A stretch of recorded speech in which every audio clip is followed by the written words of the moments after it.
ازاي وليه؟ ده لسه احنا متكلمين من يومين ولا حاجه، ودي اخر رجع. يومين انت تعرفت عليها من يومين وطلعت ديت على طول. في رجال طلع ديت مع بنت على الانستغرام وقرر هيك بيوم انه يطلعوا هن اثنين ويتقابلوا مع بعض، وطبعا هذا بيحكي مع هي وهي بتحكي معه، وهذا اللي صار راح يصدمكم كثير كثير. ما بدنا نطول بالمقدمة، خلونا نبلش المقطع على طول. لا تنسوا الصلاة على النبي وهيا بنا.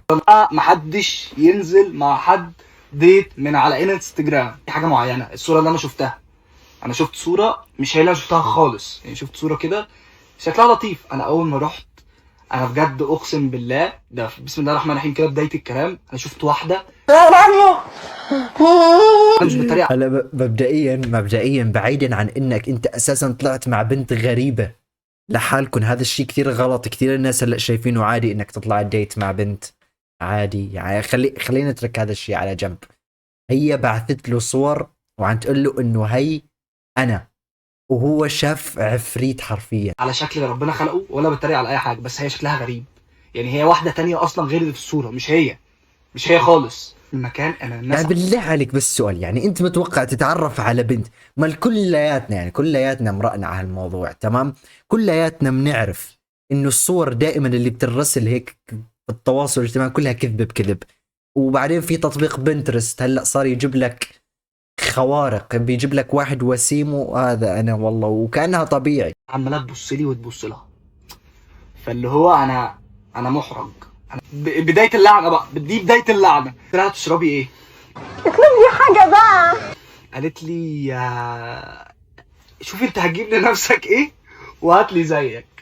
فقلت لها اجيب لنفسي ايه؟ يعني انت ايوه، انت بتحبي تشربي ايه؟ قالت لي لا طب لا. ما هي انت، طب ما هي البنت ذوق، طيب ليش هيك مستغرب من الموضوع؟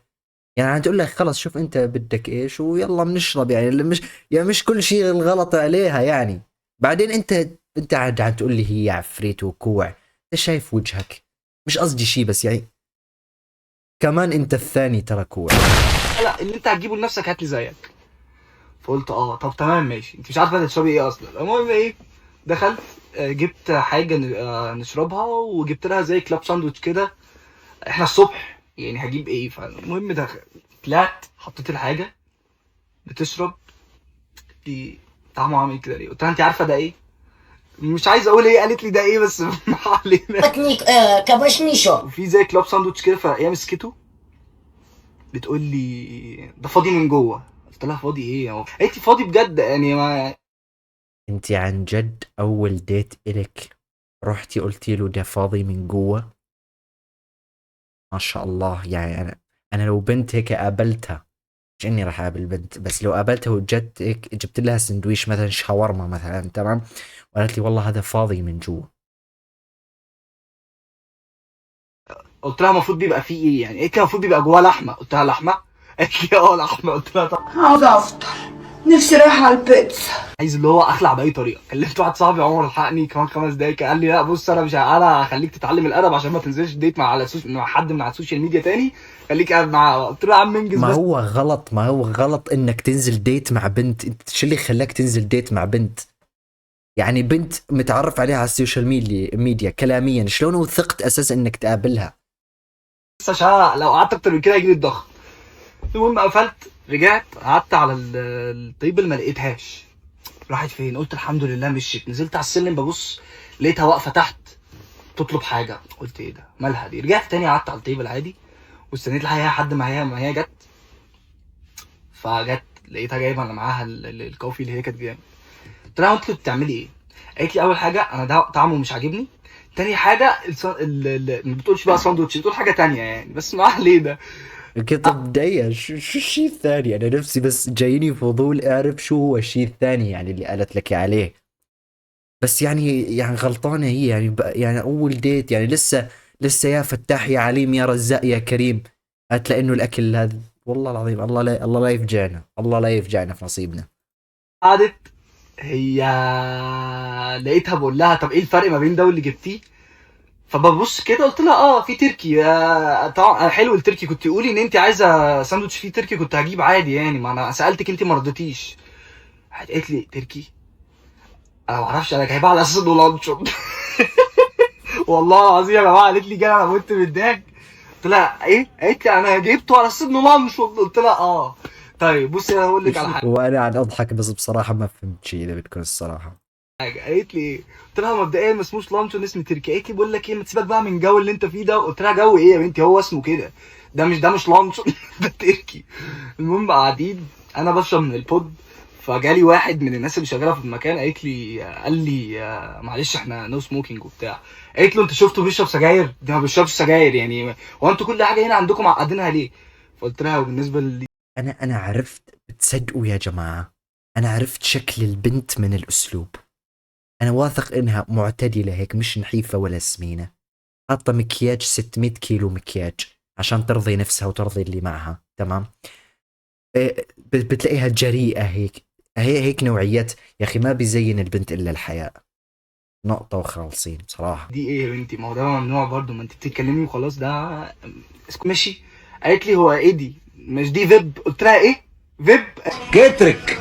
ايوه انا عارف. قالت لي اه فيب. قلت لها طب خلاص تمام لحد فيب. فيب. فيب.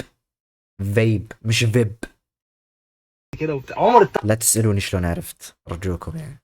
اتصل بقى في الوقت ده. عمر رحت فاتح السبيكر عشان اسمعها يعني.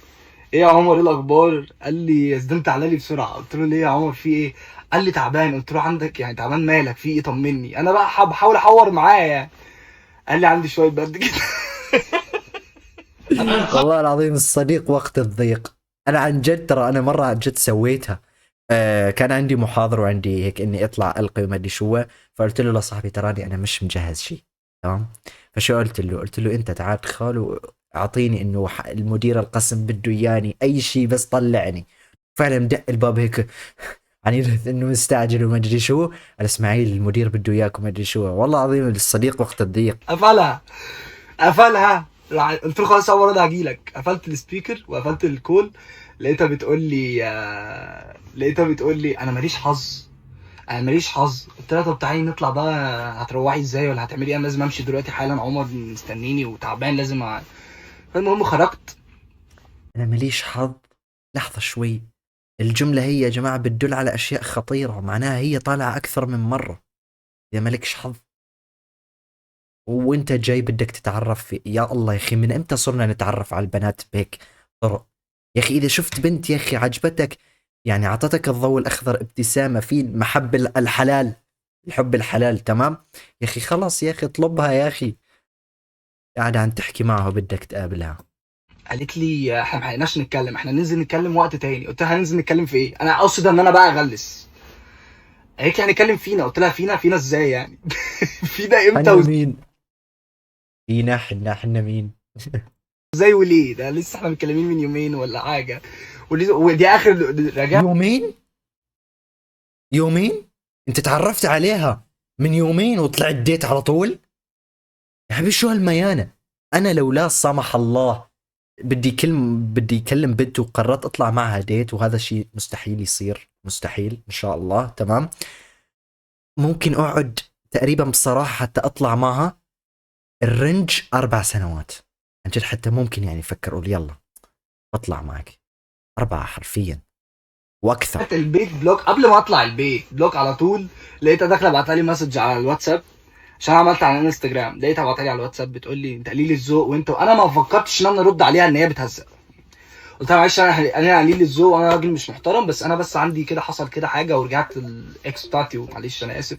بلوك في ساعتها. فيا جماعه محدش ينزل مع حد ديت من على انستجرام. يعطيك العافية على النصيحة، وأكيد ما حدش راح ينزل ديت لأنه هالشي غلط. بدك تتعرف على بنت يا أخي في كثير وسائل يعني أحسن من إنك تروح يومين يا ظالم، يومين ونزلت تقابلها. على العموم كان هون نهاية مقطعنا. طبعا أنتم شايفين اللوك الجديد، أنا سافرت، تمام. فكان معكم المختار اسماعيل من قناة المختار اسماعيل. See you later.